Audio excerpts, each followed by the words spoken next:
Viewer discretion is advised. What up, Heel Faction? Welcome to Heel Shit Week in Wrestling Live. I'm Dark Cordz. That's Draven Grimes. That big space between us will be Della Rosa when she pops on about 7:30. We got your week in wrestling, all the important news stories of the week, and let's get into it.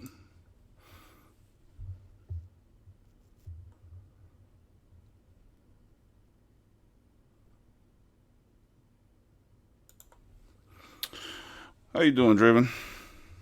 Doing fantastic. It's been an eventful day for both of us. Right. And I'm ready just to go ahead and just knock that final nail in the coffin today. Absolutely. Before we get started, if you can drop a like and a comment on the video, share the live stream. We need as many people on here as possible. Subscribe to the channel. Follow the podcast. Set us up on automatic downloads. Also, the merch, we got two options for you on merch. You can either go to heelshitshop.com, or we now have a Streamlabs account. This is where we do all of our super chats. You can come here, super chat, give us a message, and then go up here and you can check our Streamlabs merch store, which has some awesome shit. So, how you doing, brother? Doing good, my guy. Doing good. How are you? Oh, yeah, not too bad. So, we got some Forbidden Door news. We got some WWE shit. Yeah, got some good stuff. How do you want to start off, Draven? Let's go ahead and hit the Forbidden Door stuff, because I know you're just itching to talk about that shit. Yeah, man. We've got a couple of big matches already announced for Forbidden Door. The first one, which we all kind of expected, Kenny Omega versus Will Ospreay for the IWGP US title. What you think about this one? I called that shit. I called it. I knew that was going to fucking happen the moment you had the idea of more than just AEW talent getting brought in. Right. So, fuck.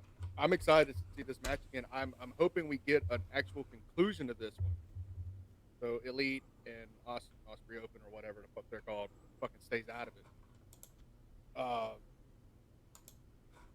it. It's weird with the title being on the line because of the relationship between AEW and New Japan. I would like for Osprey to fucking go over and get the title. But with just how popular Kenny is with not only the American fans, but with the Japanese fans, it could really go either way in my opinion. Yeah, no, I tend to think, because, let's be honest, I believe AEW has a little bit more swing in this show than New Japan does. So I will not be surprised if Kenny retains. But I think both are great choices. I mean, they're amazing wrestlers. I wouldn't be mad either way. Okay, so who would you want to go over? Not who you think, but who do you want to go over?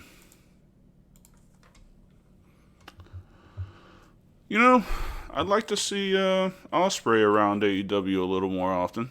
So hopefully he signs a deal with them to be on more often. And yeah, I think Ospreay definitely deserves it. Yeah. I think, well, technically they both deserve it.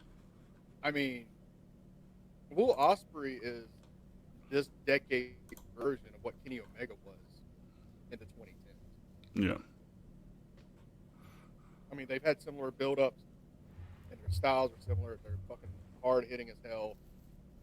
Anytime I watch either one of them fucking work, it's like, ow, fuck. Mm-hmm. Where's the fucking 2x4s for the goddamn sound effects? It's just fucking legit shit. Yeah, absolutely. But yeah, I'm really looking forward to that one. And I dig Ospreay's finisher, man. That Stormbreaker or the Osprey? cutter. No, the reverse elbow to the back of the head. Whatever. Oh, that swing blade looking thing. Yeah, I got you. Yeah, it was pretty dope. All right.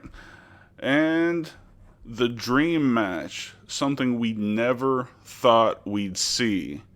Bryan Danielson versus Okada. Holy shit.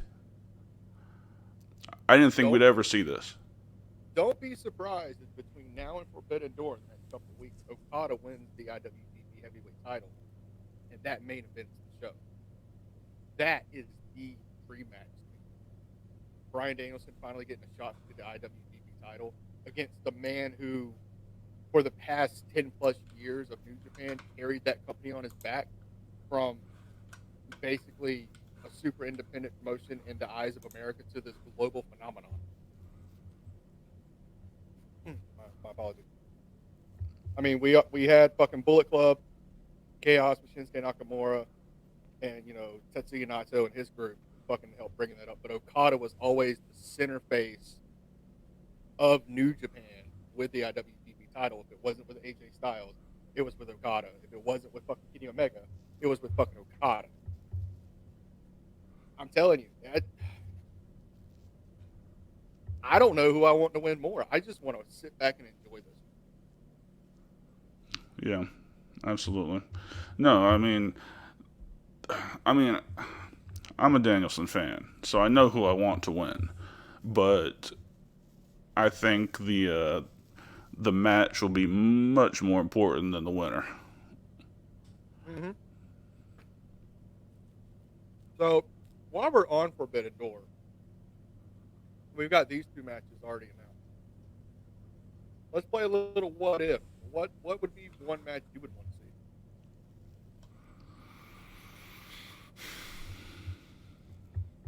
to see? Brody King versus Ishii. Damn. Dude, that would be fucking epic. Yeah, no, that'd be absolutely crazy. I got one. Hmm. And it's not the one that you're thinking. Tetsuya Naito versus Orange Cassidy. That'd be pretty sweet. That would. Similar gimmicks in the I don't give a fuck area, but they can still fucking go like motherfuckers.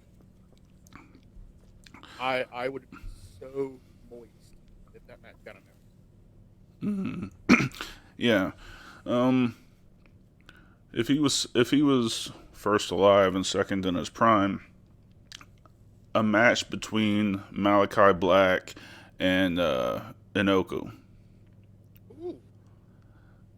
Martial artist versus real world martial artist versus real world martial artist. Mm-hmm. That would have been a great match. That'd been a street fight for sure.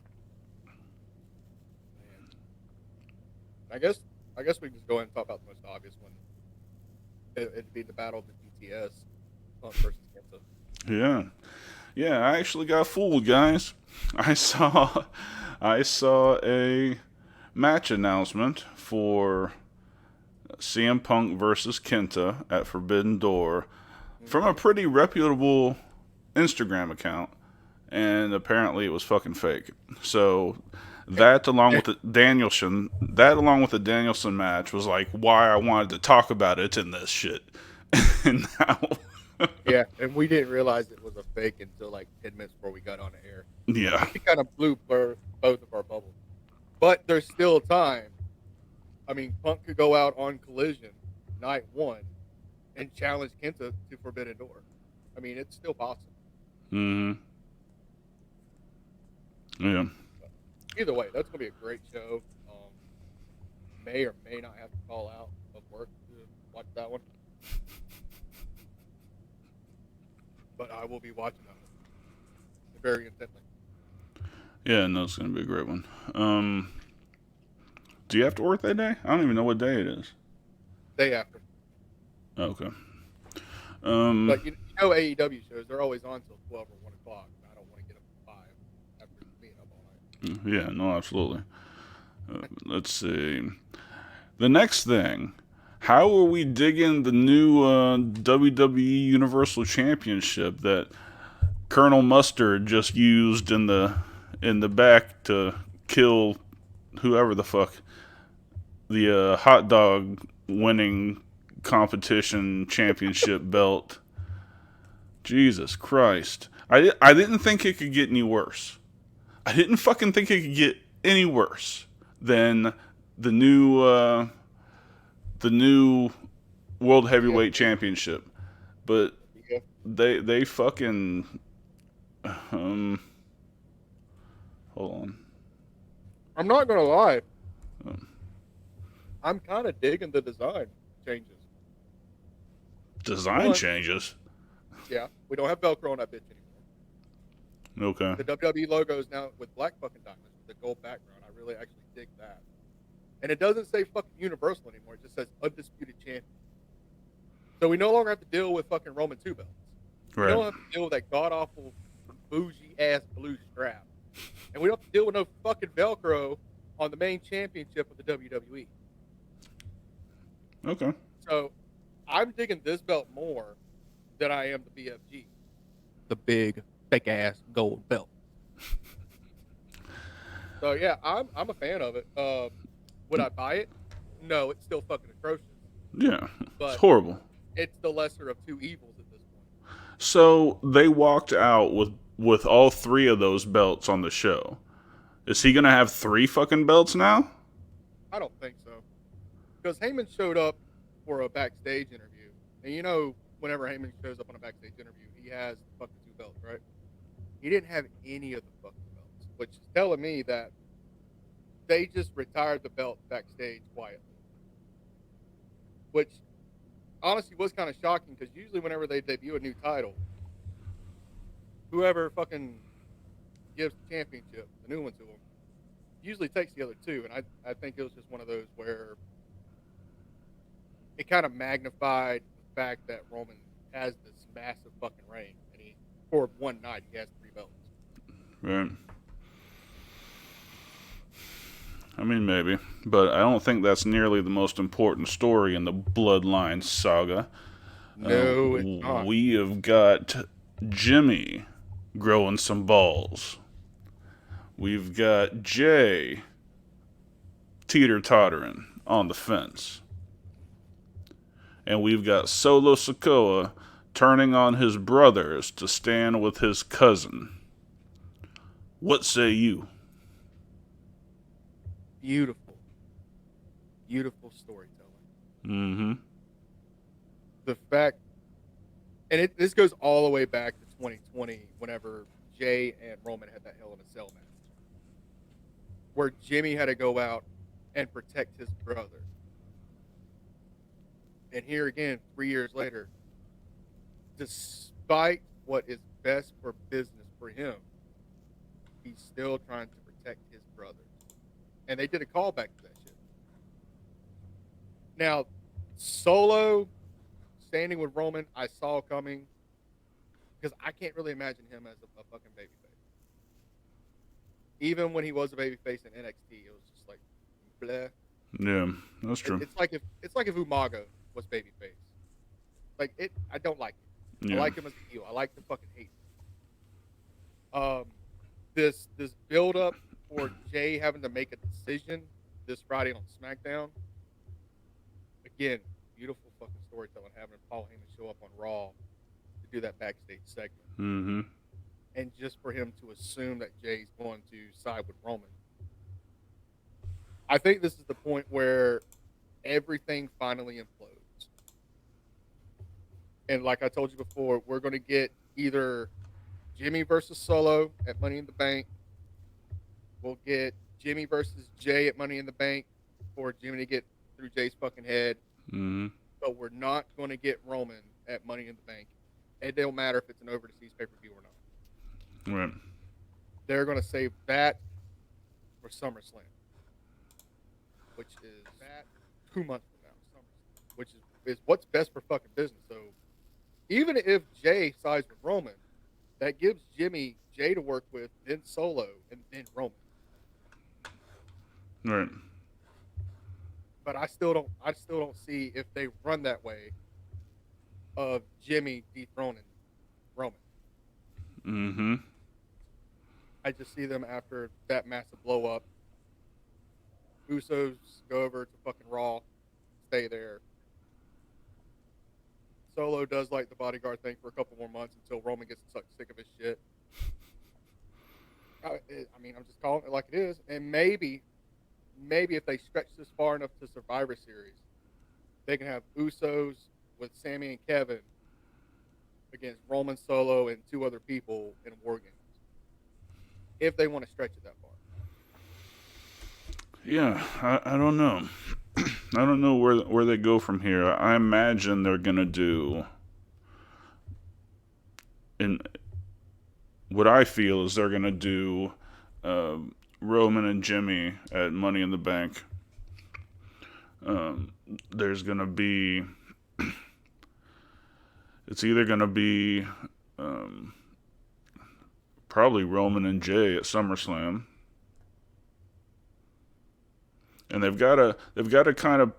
I think what's ultimately going to happen is they're going to put the belt on Cody at Survivor Series. So somehow they're going to have to get through all this turmoil with the bloodline in the meantime. I don't think they're going to put it on Cody at Survivor Series. I think for it to make sense, and if they still want Cody to be the guy.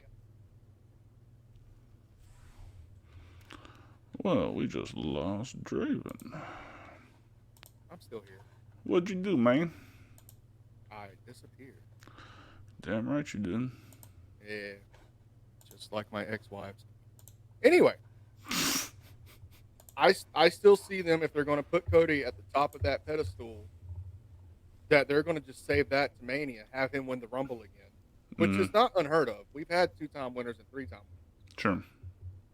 And at that point, he'll be at what? 1,200 days, 1,250, something like that as champion. Yeah. Yeah. So unless they're going to have him break San Martino's fucking record of 7 fucking years, I think Cody will win the Rumble this year or next year again.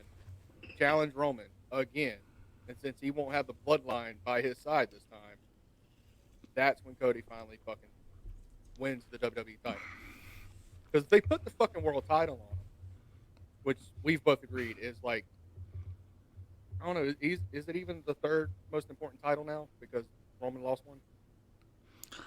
I mean, it might be number 2 now. Okay, we'll call it number 2. I mean, the world title's always been number 2 ever since Bischoff debuted it in 2002. Well, what's annoying to me is they keep calling it the workhorse title. Well, that's what mid-card titles are for. Why don't you, you know, this is still a world champion. It's not looked at as a workhorse championship. It's supposed to be the fucking world title anyway. Mm-hmm. And if that's the workhorse title, what does that say to Gunther, who's fucking held that Intercontinental Championship for over a fucking year now? Yep. I don't understand. But that would be my prediction if we're gonna fantasy book out fucking Cody Rhodes' next move. Speaking of Cody Rhodes, though, we saw last week where he challenged Brock to a dog collar match and got rejected. So we put him on Miz TV the following week and have Rhea slap the dog shit out, or not Rhea, fucking Dominic slap the dog shit out of him. Well, the dog collar thing was never on screen. That was just from behind the scenes stuff. He pitched the dog collar match against Brock and they turned it down. I imagine because it's still a PG product right now. So, but it's still, I don't know. This feud just doesn't make sense to me. Like, there's no reason to have the second match while your arm's in a sling. It's not that serious. You know, I don't know. So if let's assume that if you've got a broken arm, I mean, you're in real life, you're looking at 6 to 8 weeks immobile. That doesn't mean using your cast to whack motherfuckers in the head. You know, so at what point does it become Oh. Well, Della sends her apologies. She can't make it today, so you're going to look at just this big ass void between the two of us. But some beautiful bald ass head. Yes. Yes. Suck it, Della. So, I don't know if they're going to do the blow off match with Brock and Cody at Money in the Bank, but that's that's certainly not long. But he issued an open challenge that dude can show up wherever Cody is, have the match. Like, why wouldn't he just if this is real life? Why wouldn't he just show up while his arm's still fucked up and win it again? I know this is all scripted, but you can only suspend your disbelief so far. Yep, and this is something we talked about when we reviewed Night of Champions. My disbelief was not fucking suspended to the point where your arm's fucking broken and you're whacking a motherfucker with a cast and you're not selling it. Yeah, even if you're doing damage, it's gonna fucking hurt. Exactly. Yeah. It just don't make sense to me. And then adding Dom and Rhea into it, if you needed them in the show somewhere, I could have thought of 2 or 3 other segments they could have got put in. Can we just talk about a minute about? We both love Rhea Ripley. Absolutely. Passion. Yes, she is amazing. And she's so good at her job. I'm gonna pop like a motherfucker the first time somebody knocks the shit out of her when she pulls that, come on, hit me. Come on, hit me. Like, girl, I will hit Dom through you. Okay? In hell, we don't care if you're a man or a woman. I'll slap your soul out you and beat Dom to death with your lifeless body. I don't give a fuck. Bitch, y'all wanted equal rights. This is entertainment, guys. We're not really going to beat a motherfucker with a motherfucker. I don't know. There's some motherfuckers. Okay, I'm not going to use Rhea Ripley to beat a motherfucker with. That's disrespecting her. Yeah, that's true. However, I will grab Finn and beat a motherfucker with a motherfucker. True. Mm-hmm. Yeah, no, the whole Dom segment with Cody, I mean, Miz was being a real dick, being his outstanding self as always. And as to be expected at this point, he takes the punishment, on his talk show. But I don't know, there's gonna have to be a major comeuppance situation with Dom and Rhea. There's gonna have to be something that satisfies my urge to want her to get knocked the fuck out. I kind of think that ship has sailed because they had a golden opportunity to do it earlier this year at the Royal Rumble. Because Edge can be that sadistic asshole. We've seen him beat the fuck out of women, essentially. He could have fucking been that person. Mm-hmm. And we would not have to sit here and fucking talk about it. True. But, censorship and PG ratings. Yeah. That's the one thing about AEW I do love. They're not fucking so fucking restricted on what they can and can't do. Well, they're TVMA. I mean, it's a whole different world. And I had heard rumors recently that they were going to make the third hour of Raw TVMA again. I don't know if that's going to be a legit thing. What they need to do with that third hour of Raw is kick it to the fucking curb. There's too much interview time. There's not enough wrestling. I shit you not. In the 3 hours that you watch Raw, you may watch 45 minutes of actual wrestling. The rest of it is fucking interviews, backstage segments, in-ring promos. And I get it, you're building up to a pay-per-view. But I still tuned in to watch wrestling. Yeah, man. I think in the first 2 hours, there was like 3 matches. Yeah, and in those 3 matches, you got a total of fucking like 15 minutes. Yeah. If that. Now, they did save it with the main event. I thought the Oh my main God, event yeah. was awesome. I mean, enjoyed that thoroughly. Priest definitely deserves to be in the main event scene, without question. He can work with anybody. He's incredibly athletic. I mean, he cut so much weight from his time on the Indies. He looks like a main eventer. You know, he definitely deserves to be there.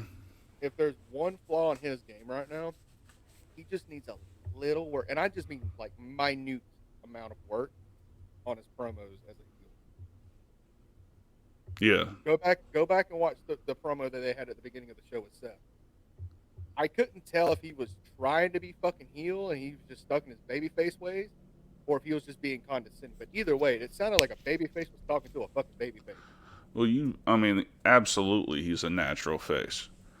I mean, he's making this heel shit work, but it's not in his blood. I don't think. I don't know if he loves being a heel. I mean, he was a heel the majority of his time in Ring of Honor, but he was that heel that never talked. He just went out there and beat the shit out of you and left. Right. He didn't have promos. And that was back when Cornette was running Ring of Honor. So he knew how to maximize on your positives and neutralize your negatives. Right. Regardless, of how you feel about Cornette and how I feel about Cornette. The motherfucker's a master booker. I don't give a shit. He took fucking Ring of Honor and took that shit to the next level. He took fucking to the fucking next level. Right. No, he's a great booker. I can't stand listening to him. That's where we differ. It makes my day go by. All right. We'll step away to pay some bills for 1 second, and we'll be right back. Here's a word from our sponsor, Castel Vodka. Vodka, Ebol, Castel. Indulge in the Red Revolution. Thank you, Castel Vodka, for sponsoring the podcast. So, we went over Forbidden Door. We touched on the Bloodline situation. We talked about Cody and Brock. And we left off on how good the main event was last night. I mean, obviously, Seth is amazing. I mean, he's connected with the fans probably like nobody since, Cena, maybe? Yeah.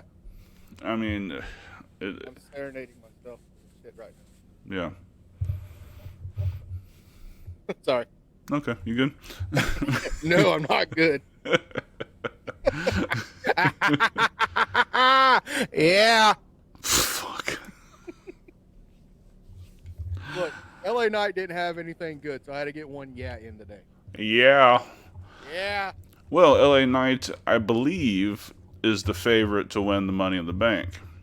I've been saying that for weeks, my guy. No, I know, but I'm saying I heard corroborating rumors. Mm-hmm. It's about time. He's another one that deserves to be in the main event spot. He doesn't have to be the champion, but he could be the heel that goes for the title. I mean, could you imagine Knight versus Roman, just the fucking promos back and forth? Yeah, it'd probably be pretty crazy. Shit, I mean, he learned his fucking mic skills from damn Paul Bearer. So, I mean, he's got some fucking legitimate background with his promo skills. Mm-hmm. Oh. I'll have to load up the old 2K machine and see how this is going to go. Yeah, maybe we should start streaming playing 2K. Yep. As soon as I can get my gaming PC up and working, we will get that started. Because I plan on getting all 4 members of TFK put into the game. Cool. I'm not that handy, so you have to share it with me. Or my guy. Or. So. What else we got to talk about today?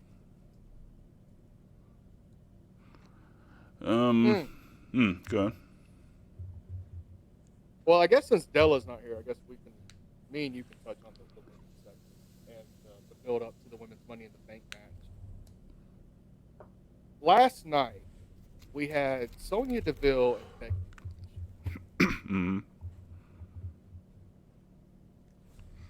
In my mind, the wrong call was made there. Becky should not have won that to go into Money in the Bank. It should have been Sonya. Strictly on the fact that they're still pushing the Trish Stratus bullshit. Mm-hmm. And we already know how you feel about Trish Stratus. The porcelain queen, so to speak. She's got more fucking Botox in her than a Barbie. We've agreed on that. Mm-hmm. Della's baby mama is about as ugly as they come. But if they were going to fucking end this feud at fucking Night of Champions, why the fuck are they still pushing this shit? I mean, the only thing I can explain right now is trying to give Zoe Stark a rub. But if you're going to give a heel a rub, why her? Like, it's like I told you before. I would believe Lita turning heel before I believe Trish turning heel. yeah. Because she's done that. Yeah. Effectively. Yeah, legitimately. Besides having sex on live TV. Mm-hmm. Mm-hmm. Yeah. It's Yeah. happened. Look it up, But kids. I just think, you got all of these women that you need to put in this fucking Money in the Bank match. Becky doesn't need to be in it. You need to give the girls that need a fucking chance to fucking prove themselves to be in it. Like Sonya, like Chelsea Green, like Tony, whatever. The bitch with Trish. Zoe Stark. That one. I don't know what I was going to call her. Tony Stark. No, I wasn't watching a Marvel movie. Fuck. My mind's fucking 9 different places when it comes to women's wrestling. But I don't think that they're really taking this Money in the Bank shit seriously. At least on the women's side. You need to have fucking Io Sky in there, Dakota Kai, Sonya Deville, Chelsea Green. The ones that are going to be your next big people in your company. You don't need the main eventers in it. Unless the main eventers are going to win it. Yeah.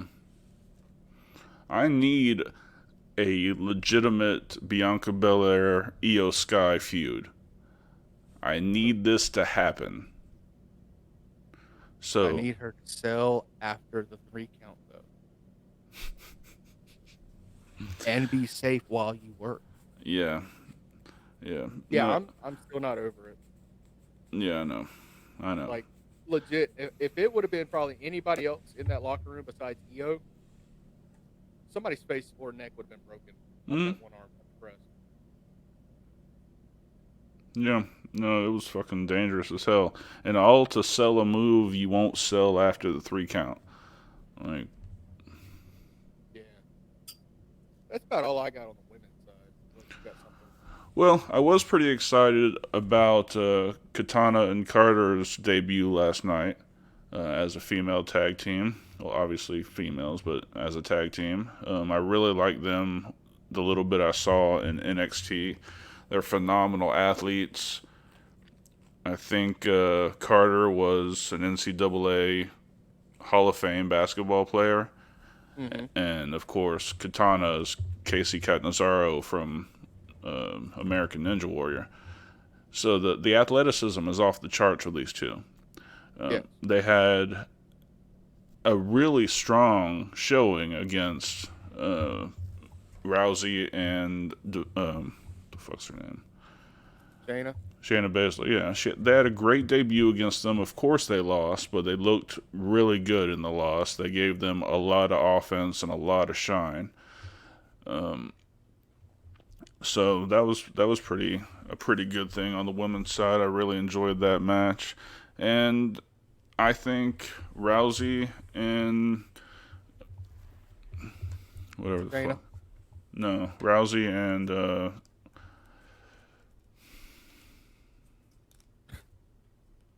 Baszler. Part where his brain I think, goes boom. yeah. I think Rousey and Baszler are great in that position as the tag team champions. Mm-hmm. They're willing to give the baby faces a lot of shine in the matches. Uh, and they're just real cunty heels. I mean, that's just... Yeah. But in my opinion, and I'm not going to shit on the match at all. I thought it was a phenomenal match like you did. I just think the baby faces was given too much. Think of it in a real world point of view. You got two former MMA fighters. One's a Hall of Fame versus essentially an American Ninja Warrior and a professional wrestler. I don't think they should have been given as much offense as they were given. I think it should have been more of the undercard tag team just trying to get out of their funk and just never really did until that one shine spot. That's how I would have booked it. Yeah, but they had such a good run in NXT. I mean, they're a legit tag team. They're not legit fighters like Rousey and Baszler are. But yeah, but that's the difference. If this is fucking legit shit, those fighters ain't going to allow you to fucking get all that offense in.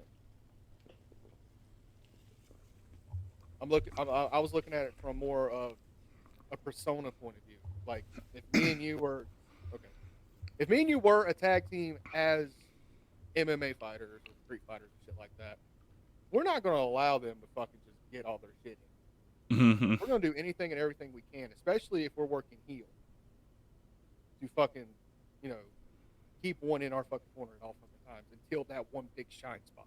Mm-hmm. That's just how I was seeing that match going. Yeah, it would have made sense that way too. But I think the only reason they gave them so much shine in that match is if they have some serious plans for them as a team. Yeah. So I'm hoping so. Yeah, so I'm okay with that. I'm okay with how the match went. I mean, for the past 3 weeks, they kept showing these promos coming, the life of the party coming, like, and then I'm like, Woof, bow wow. Yeah, my dog just went nuts. But they never said when. I was like, come on, when are they coming? When are they coming? And then they kind of popped up out of nowhere last night in the backstage segment. I wasn't mad at it. Can I just talk about the writing from last night for a minute, though? I don't know who wrote the backstage segment, especially the Rousey segment and the KO Imperium segment. But bravo. I love the fact that you just went straight from, we're talking shit back here, let's get to the fucking ring. Mm-hmm. Let's don't make anything a fucking official. Let's just go. Just go. And fucking, especially with Kevin, just talking shit from the time he left the fucking promo all the way out, all the way to the fucking ring. I'm loving this fucking Kevin Owens. Yeah, man. No. And, I wouldn't have been... I mean, they didn't... Did they ever announce it as a title match, though? I thought it was a non-title match. Because I could have saw them letting Kevin win that if it was a non-title match. No, it was non-title. But I think they're going to be building up for a future bout between them. Probably the pay-per-view if they don't put them in Money in the Bank. Yeah, maybe so. And for the life of me, two things about Imperium. I don't understand how he can say Ring General and make it make sense. And and for the life of me, Ring General. Ring General. Too white, too American. And whenever fucking Gunther throws his fucking coat off, and that motherfucker does not miss a beat. No. They got that timed perfectly. I've slowed it down to like quarter speed, and I don't see where he fucking grabs it. Like, it just magnifies over to his fucking hand. I don't get it. I don't know either. They got that shit timed perfectly. But almost like Nazi precision. Nazi precision. Yeah, but I want Gunther to be a babyface so bad. Really? Like, he just feels like, especially with the gimmick he has now, he's just such a natural fucking babyface, forcing himself to be like this anti-heel kind of thing. I don't. I don't like it. I just want it to be a babyface. I just want a babyface promo between fucking Kevin and fucking Gunther where they're just losing their shit on each other, and it takes Sammy and the other two members of Imperium to shut them the fuck up, basically. Yeah. They just keep talking about unspoken rules the whole time. Oh. God almighty. I love Imperium. I love KO and Sammy. So Raw was actually very entertaining this week. I'm not gonna lie. it really was. It really was. I'm digging this whole Alpha Academy and Maxine Dupree situation. Like, that's so weird to me, but it's working. What the fuck? Other than Otis being best friends with Buddy Matthews, what the fuck has Otis done in his career To get all the hotties. Dude, like, does that motherfucker have a giant fucking salami or some motherfucker? I don't think so. Mandy I think Rose and now that bitch. Damn. Mandy Rose, Maxine Dupree. Hey man, he's got beautiful weather following him around. Don't get it. So what else has happened since last week's show? Dynamite was on. We dropped this on Wednesday morning, so we usually miss Dynamite for this show. Yeah. Anything stick out to you on there? The Don Callis situation. Them trying to fucking explain that shit. I didn't really fucking understand where they're trying to go with this. If they wanted Don Callis away from Kenny, they could have done another fucking way. Yeah, but not as shocking. It's not always about shock value, though. It's about making sense. Yeah, could be. It's like I said before with AEW. Their stories are either 100% on the mark or it's complete other dog shit. Mm-hmm. It's like Double or Nothing was complete other dog shit. Yeah. Yeah, it was pretty shitty. Yeah, it was. I don't know. I think the women's division in AEW is pretty interesting right now. Oh, they always have shit on point. That's one of the few things I always enjoy watching. Yeah. So I hear people talking about how what they did with Statlander made Taya look extremely weak. And I don't see that. Do you see that? I'll say you. Taya went out there and had a hell of a match. Probably next to, I'd say the tag team title match was probably the other good match on that show. Mm. I mean, the TBS title match was one of the two best matches on the card. Could it use some improvement? Yeah, but every fucking match on that show could have used some improvement. Mm-hmm. But Taya had a fucking job. She went out there. She performed her job to the best of her ability. Made it make sense. Mm-hmm. And, she legitimately lost. It's not like Statlander came out before the fucking match was over, cost her the fucking match and made her look weak. All right. Taya had a full-blown match. Taya's segment was fucking over. Yeah. I don't get it. I mean, Taya still looks just as strong now as she did when she finished that match. Yeah. I don't see how Statlander coming out and winning the TBS championship after Taya lost made it fucking look weak. If anything, it built on the fact that the TBS title is more important right now than the fucking regular women's title. Because instead of fucking Chris Statlander going for the women's title, she chose to come back for the TBS championship.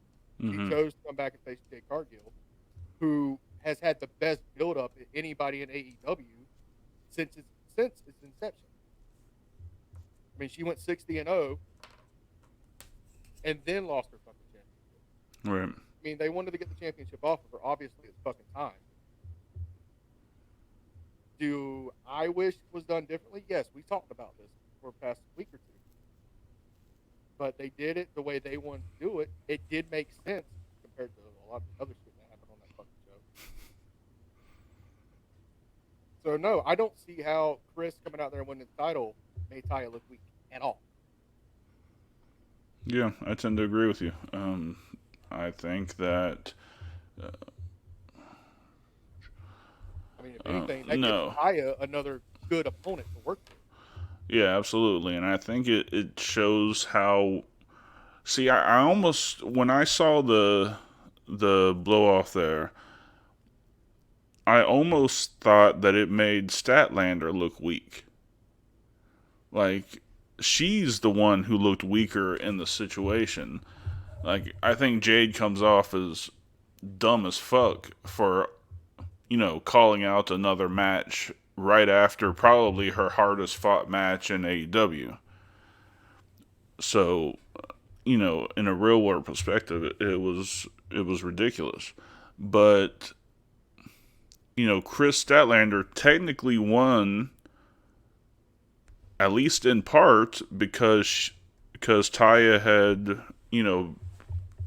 taken her to the limit, we'll say, and she didn't have everything. She wasn't at full speed. Yeah. So I don't know. I know that everybody was happy when she won, but yeah, no, I was happy to see her back. I was happy she won. Definitely no problem with that. But I think she looks weaker than she would look if she had beat her in a straight up match. Yeah, you're right. And like I told you, I wish that got built up differently and probably got pushed to Wembley Stadium or something. I think that would have fucking been a great match to watch, which we still may get. Yeah. Just with the title in a different hand. But even then, you got Chris coming back, and she's not this fucking alien from another world or whatever the fuck her gimmick was before. She is a legit fucking badass. Thank God. Who is going to come out and do whatever the fuck she needs to win, take championships, get that bank. And she did just that. So I don't really think it made her look weak. It made her establish what her new gimmick is going to be this step forward. Mm-hmm. A badass who is not going to give a fuck whether you just had a match or not. You issued another challenge. I'm going to answer it. And I don't give a fuck if you lose. You chose to open your fucking mouth, eat your fucking words. Mm-hmm. I'm the champion now. Shut the fuck up. If you got something to say about it, meet me in the ring next week. Right. What was that? There's also something kind of interesting brewing between the Kingdom with Captain Charisma Brian Cage and and Darby Orton. You better watch. They're gonna put Brian Cage and Christian Cage together, and they're both gonna wear turtlenecks. Sleeveless turtlenecks. I'm ordering one. No, I'm gonna fucking slap the soul out of you. I'm a ginger. I have no soul. Then it won't be hard. So there's something interesting brewing between the Kingdom and Darby, Orange, and Sting. Did you notice that? I might have overlooked it. Yeah, I was catching little bits and pieces before I went to bed when Dynamite was on. They were laying waste to the little guys, and then Sting came out and with the baseball bat, the great equalizer, and there was a standoff. But that could be interesting, and it would have to be. I would think it would have to be for the ROH 6-man title, but yeah. I also don't really want to see Sting, Orange, and Darby on Ring of Honor. I think that's a major step down. It depends on how you look at it. I think Sting's star power on Ring of Honor would push it up the same way Sting showing up on TNA pushed that up to another level. I think if Tony's going that route, I can see why he would. But he has so many other workers that he could borrow from AEW and put on fucking Ring of Honor. I mean, he did it with Chris Jericho when he won the Ring of Honor title last year. Yep. You've got Punk, who is an ROH original, essentially. You know, he's done little nods here and there about Ring of Honor. Sure. Have him show up on Ring of Honor now and then. You got essentially what was the face of Ring of Honor for like 3 or 4 years, Bryan Danielson. Put him on Ring of Honor if you need to build it up some. He doesn't have to fucking work. All he has to do is just show up and fucking do a damn promo or something. And I mean, they fucking film Ring of Honor during or like before or after Dynamites. So they're there. Right. So I would do it with like Ring of Honor alumni, like they did with fucking Samoa Joe, putting him back on Ring of Honor, or Colt Cabana and shit like that. Yeah. I guess the biggest news of AEW for the week was Khan's officially announced that CM Punk will be at the first Collision episode. And I guess tomorrow night, well, when this comes out tonight, Khan will announce what the main event of the first Collision is. What would you think it would be? Well, it's not going to be anything with Punk. I think they're going to do the same thing with Punk that they did when Rampage first debuted. They're just going to build it up to a pay-per-view quality match.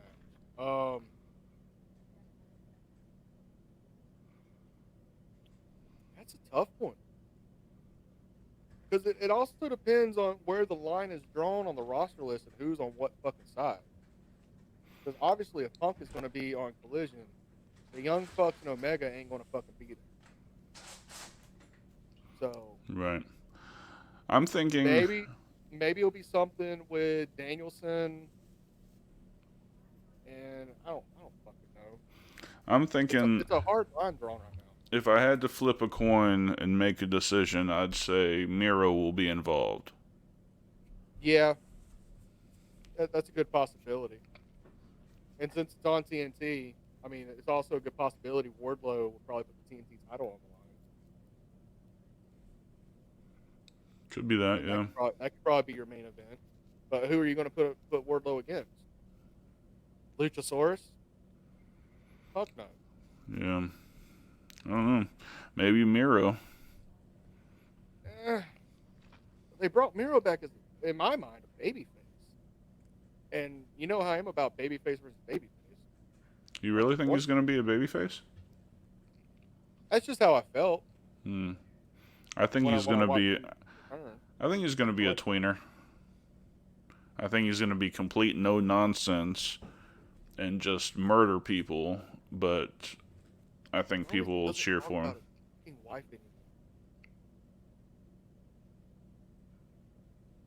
That was one thing I didn't fucking like about Miro's character. It was either he's talking about God or his wife. He's talking about his fucking wife. Yeah. You can take the term fucking wife in a couple different ways when he's talking about him. Right. Yeah, man. No, it's straight up. I mean, I remember his promos back when he was the Redeemer. And he was like, I only love two things. My God and my sexy wife, who I basically go home and fuck every day. Yeah, basically. My beautiful wife, who God sent me to procreate. Nobody fucking cares. We get it. We already knew you had sex with her in a tank before WrestleMania. We fucking know. We don't care anymore. It's like we don't care about the Paige sex tapes. Nobody cares. No. Huh. Memories. Memories. It reminds me of a duplex cookie. A duplex cookie. You know what those are. Come on. What was that? One half's the chocolate cookie, the other half is the vanilla cookie, and it has the cream cookie. Yeah, duplex cookies. Duplex cookie. That's what they were called when I bought them from the fucking poor place, the dollar store. There's not a fucking chance they were called that.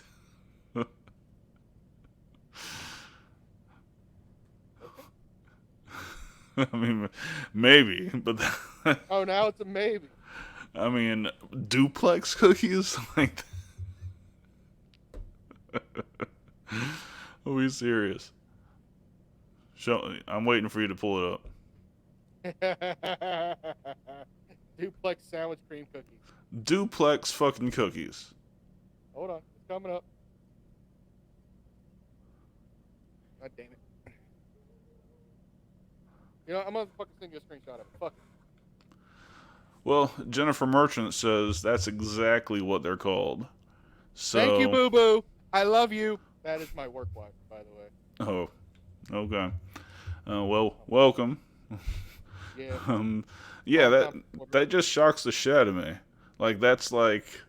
That's basically if you were a real hardcore social justice warrior, you could be like, that's like a socioeconomic slight. Like, they're obviously off-brand, but now they're duplex cookies. They're duplex cookies. Dude, they've always been called duplex cookies as long as I can remember, like me being fucking 7, 8 years old.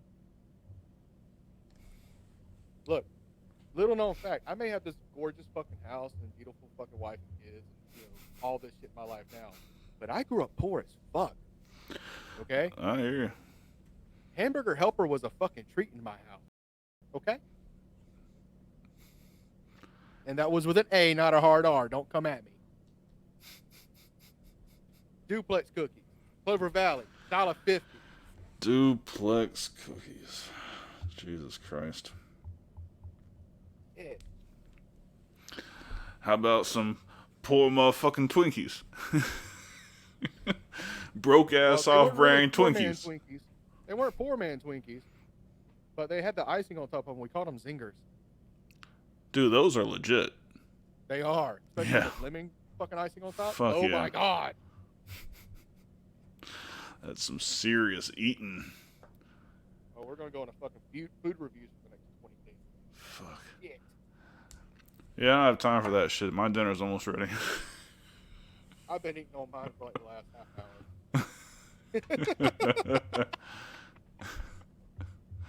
Had to go get it while we were doing some bill paying.